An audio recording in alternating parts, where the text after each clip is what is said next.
Duli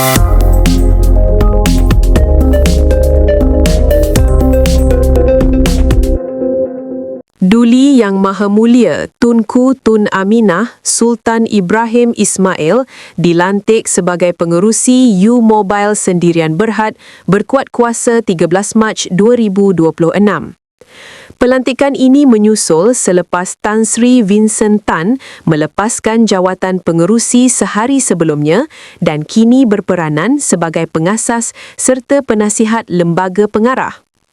Dalam masa sama, Mawar Setia Sendirian Berhad muncul sebagai pemegang saham majoriti selepas pegangan melebihi 50%. Perubahan ini memperkukuh penglibatan tempatan dalam industri telekomunikasi dengan fokus kepada pembangunan rangkaian generasi baharu dan liputan 5G kedua negara. U-Mobile menekankan tadbir urus kukuh dan pembiayaan jangka panjang demi mempercepat pelaksanaan rangkaian serta memenuhi sasaran liputan nasional.